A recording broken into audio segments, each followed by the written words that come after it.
The field of economics is sometimes referred to as the dismal science. If you find this to be a peculiar nickname, consider this. In 1976, a group of Finnish economists set out to examine the impact of smoking on the economy over a 27-year period.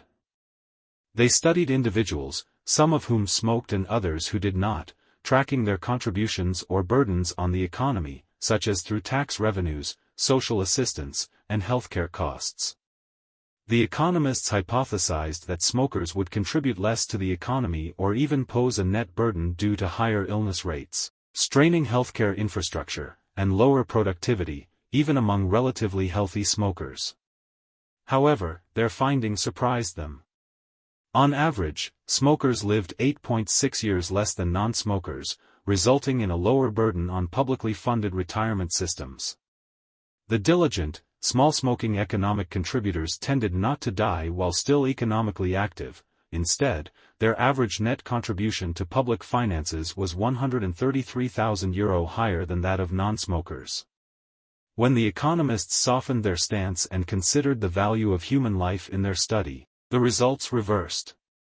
The logical conclusion drawn from this study is that the government should encourage smoking to maximize nominal economic output. Of course, this proposal is ludicrous, highlighting the challenging issue that what may be best for one individual is not necessarily the best for society as a whole.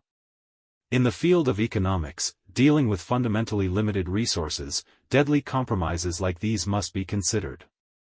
The assumption that decision-makers in an economy, from the head of state to the ordinary citizen, act logically to maximize positive outcomes is unrealistic.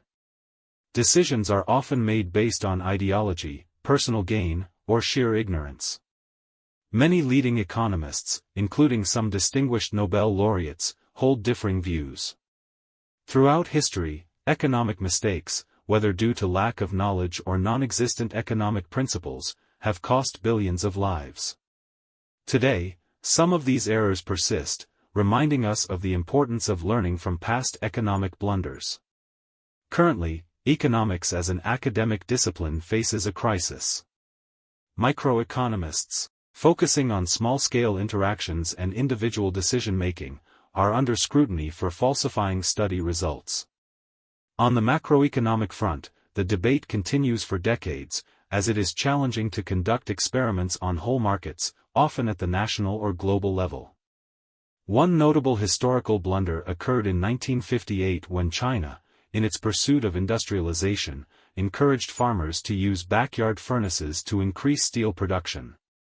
The government believed that more steel would lead to more factories, machines, and infrastructure, boosting overall production. However, the unintended consequences included deforestation, soil erosion, and ultimately, the devastating Chinese famine that claimed millions of lives.